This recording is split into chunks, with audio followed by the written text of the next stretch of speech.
देश में लोकसभा का चुनाव हो रहा है। लोकसभा का चुनाव माने कि देश में बनने वाली अगली सरकार। लोकसभा चुनाव से सांसद चुने जाएंगे, फिर जिस पार्टी की सांसदों की संख्या ज्यादा होगी उसकी देश में सरकार बनेगी। इसलिए लोकसभा का चुनाव खास होता है और सांसद बनना तो उससे भी ज्यादा खास। सांसद बनने पर फंड जारी होते हैं जिसे सांसद अपने क्षेत्र में खर्च करता है और काम करवाता है, लेकिन हर सांसद ऐसा नहीं कर पाते। इंडियन एक्सप्रेस की एक रिपोर्ट बताती है कि दिल्ली में पिछले 10 सालों से सांसदों ने करीब 100 करोड़ रुपए का इस्तेमाल ही नहीं किया। 81 करोड़ रुपया सांसद केंद्र से लाने से असफल रहा और 19 करोड़ जो केंद्र ने बांटे थे उसका भी इस्तेमाल नहीं किया। MPLADS यानी कि MP लैड्स एक स्कीम है जो साल 1993 से देश में चल रही है। इसके तहत हर सांसद को 5 करोड़ रुपए सालाना फंड अपने क्षेत्र में सड़क, एजुकेशन, स्वास्थ्य जैसी बुनियादी सुविधाओं के लिए मिलता है। ये 2 किस्तों में मिलता है। इसका मतलब ये हुआ हर MP 5 साल में 25 करोड़ रुपए अपने क्षेत्र में खर्च कर सकता है। हालांकि 2019-2024 के बीच सांसदों को कोरोना के कारण महज 17 करोड़ ही मिल पाया।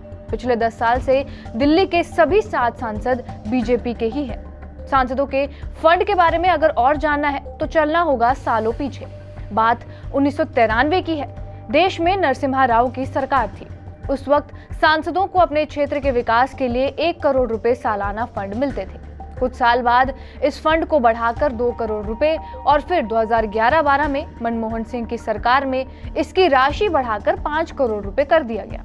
भारत सरकार के सांख्यिकी और कार्यक्रम क्रियान्वयन मंत्रालय के मुताबिक इस योजना का मुख्य उद्देश्य संसद सदस्यों को उनके निर्वाचन क्षेत्र में विकास से जुड़े कार्यों की सिफारिश करने में सक्षम बनाना है। सांसद इस पैसे से अपने क्षेत्र में पीने के पानी, शिक्षा, सार्वजनिक स्वास्थ्य और स्वच्छता के साथ सड़कों के निर्माण की सिफारिश कर सकते हैं। इसका मतलब ये नहीं है कि पैसा सीधे सांसदों के खाते में जाएगा। सरकार के स्तर पर उनकी सिफारिश स्वीकार की जाती है और सरकार प्रशासनिक अमला उसको पूरा करने में लग जाता है। बहुत लोग इसी फंड का हवाला देते हुए ये कहते पाए जाते हैं कि एक बार सांसद विधायक बन जाओ फिर तो लाइफ सेट। लेकिन सही मायनों में ये वो फंड नहीं है जो सांसद या विधायक बनने वालों की लाइफ सेट कर दे। इसकी भी एक प्रक्रिया होती है। सांख्यिकी एवं कार्यक्रम कार्यान्वयन मंत्रालय ने साल 2021 के दौरान ही देश भर के 216 जिलों में MPLAD कार्यों का मूल्यांकन तीसरे पक्ष के द्वारा करवाया था। मूल्यांकन रिपोर्ट में MPLAD को जारी रखने की सिफारिश की गई।